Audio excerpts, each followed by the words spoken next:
You got to have a bulldog on city council or someone that's actually going to say, hey, you know what, look what's happened here. And I think that oftentimes, and you can attribute this to race, socioeconomic, or just the fact that maybe predatory companies have realized that if you go to places that have influx of community, people coming in to the community, or people who are less likely to have economic resources or representation, legal representation, that you can exploit and divide and conquer, so to speak. And so it's good to hear that we do have someone that's got their ears on, so to speak, and is really looking on these issues with a desire to attack those practices. And and where to start, and everybody said, you got a lot of work cut out for you, right? It's a good thing you're 29 or 20. I was 28 a couple days ago. It's a good thing you're 28. By the time you'll be done, if people grant you the 3 terms, you'll be 40 and you'll still have a little bit of hair left to pull out. But I think we need in that side of town, these are working families that deserve all those things. And you can, I know for a fact, because I grew up thinking these things, and I grew up looking at our side of town to deteriorate. And there's a lot of people that put a lot of work into it, but it's not just the city councilor. It's not just that person, even though that person is influential. It's actually the will of the people and the energy and the volunteerism that you have to pull into it. And that's where being an organizer comes in. And that's putting the organizer hat on. It's being able to identify that and build up the spirit of that neighborhood. I'm very proud to be from the West Side. I'm prouder than heck to be from West Denver. I'm a Westwood boy and a Barnum boy, and I love it. And I wouldn't want to be raised anywhere else. And I'm not going to lay down. I'm not going to give up. And that's what we need to have in our community. And we identified hundreds of leaders when we walked. And that's another thing too, right? When you're organizing, when you're walking a district, it's not about just the votes. It's about finding the leaders that are going to help move this forward. And we have a District 3 Congress that we want to assemble, and we're actually working on it right now, the preliminary, the skeletal beginnings. So like a community Congress? Exactly. Okay. And then identify where people want to work on and how we're going to move this forward is more powerful than a city council person banging a gavel in City Hall is 300 people jam packing in the city council chambers. And I've seen it happen. And just the other day I seen it happen. My first council meeting, or one of the ones that I attended, because I wasn't official yet, I seen the power that people have. Yeah. And it's important to not only have respect for that, but to invite that. And that's what really creates change in our neighborhoods. And of course the zoning. We're working on zoning issues right now and everything else, But it's not only that. It's much more than that. Well, that's kind of interesting. There's 2 things I just thought of when you were talking about that. When Mayor Hickenlooper was speaking on Thursday night, he was talking about cities are actually leading the way rather than state or U.S. legislators. It's actually the cities that decide what do we want our city to look like, and they're actually making the progressive jumps in like the way energy and pollution and dealing with crime or other issues. And I think that what you're talking about kind of goes right along with what the mayor is saying, is that we need to make the city a shining example. Yes. And that's all sides of the city. And the other person I was thinking about, John Edwards, my man, he's definitely taken on these predatory lending companies, and if you just drove down Havana or Federal Boulevard just when I first moved here in 2000, you didn't see those places. They just have like maybe you said, weeds just grown up overnight, and they do take money from the most vulnerable people and charge exorbitant fees.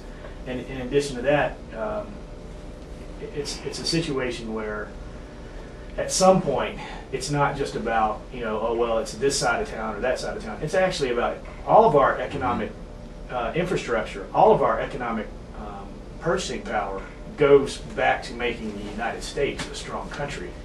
And if we have these companies that are diluting the strength of the purchasing power of the middle class, it's ultimately going to hurt America long term. So whether you're from West Denver or if you're from, say, a more affluent area, you know, we're all in this together, and we're all part of the city of Denver and Right. part of the United States. I'm gonna let Joe talk to that issue. I think he's. Well, actually, no. Just to follow up on Councilor Lopez's comment about the District 3 Community Congress, it really fulfills the goal of having a mini republic. And Mayor Hickenlooper was Right. addressing that topic on Thursday night at our fundraiser when he talked about how it really fulfills the ancient Greek system of miniature republics because it allows more community involvement. If you think about it, I mean, that's a great way to govern. And if other districts did a similar activity, I think we'd have a very involved citizenry. That's exactly the point I was trying to recall, and you got it, hit it right on the head there, Joe. My guest again is City Councilman Paul Lopez and Joe Miklosi. And a while ago, Paul was just, I mean, he's putting us to sleep at how much he doesn't care about anything. He was really talking about what the citizens of our city and West Denver really need, which is, you know, people fighting for them and also putting back into, you know, what the founding fathers, I think, had in mind was community-based and community-driven citizenship and response in the civic process. And we've kind of gotten away from those days where, you know, the idea of the servant of the people, the representative, was actually there to represent your needs as a person of the community. I want to talk to Joe real quick again. The progressive majority, give me you told us that you're going to plan to be in 24 states by what year? 2012. 2012.